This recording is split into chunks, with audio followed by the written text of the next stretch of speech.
माझे नाव राजकन्या वैजनाथ बागल आणि मी चेतना किशोर खराटे। आज आम्ही तुम्हाला एक अत्यंत रोचक आणि भयावह नैसर्गिक घटनेविषयी सांगणार आहोत। ती म्हणजे ज्वालामुखीचा उद्रेक। ज्वालामुखी म्हणजे पृथ्वीच्या आतल्या भागातील अग्निगर्भातून बाहेर पडणारे द्रव लावा, वायू, राख आणि खडकांचे तुकडे। पृथ्वीच्या पृष्ठभागाखाली अत्यंत उष्णता आणि दाबामुळे दगड वितळून मॅग्मा तयार होतो। जेव्हा हा मॅग्मा बाहेर पडतो तेव्हा आपण त्याला ज्वालामुखीचा उद्रेक। हा आमचा प्रोजेक्ट त्या प्रक्रियेचे एक साधं मॉडेल दाखवतो।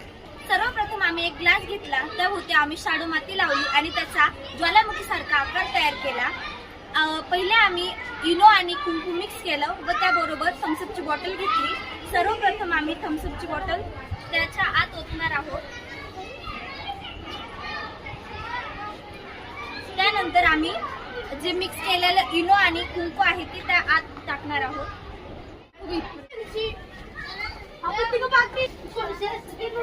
हा जो लाल रंगाचा फेस आहे तोच आहे लावा। यात आम्ही इनो, कुंकू आणि थम्सअप मिक्स केलेला आहे, त्यामुळे एक वायू तयार झाला, त्याचा दाब वाढला आणि द्रव बाहेर आलं। ते अगदी खऱ्याखुऱ्या ज्वालामुखी सारखं वाटत आहे। ज्वालामुखी हे 3 प्रकारचे असतात। एक सक्रिय म्हणजेच ऍक्टिव्ह, 2 निष्क्रिय म्हणजेच डोरमॅन्ट, 3 मृत म्हणजेच एक्सटिंक्ट।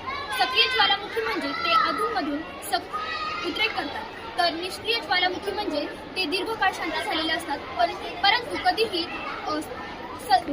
सक्रिय होऊ शकतात। मृत ज्वालामुखी म्हणजे ते कायमचे शांत झालेले असतात। याचे उपयोग व परिणाम असे आहेत: नवीन पर्वत व बेटे तयार होतात, जमिनीला सुपीकता मिळते व याचे काही नुकसान सुद्धा आहे। याचा निष्कर्ष असा आहे की ज्वालामुखी उद्रेक हा निसर्गाचे एक सामर्थ्यशाली व आकर्षक प्रकार आहे। तो पृथ्वीच्या बदलत्या स्वरूपाचं एक सुंदर उदाहरण आहे। म्हणून ज्वालामुखी ही निसर्गाची सृजन आणि संहाराची जोडी रूपात दाखविणारी एक अद्भुत शक्ती आहे। त्यांचा अभ्यास करून आपल्याला एक निसर्गाशी सुसंवाद राखण्याची गरज आहे।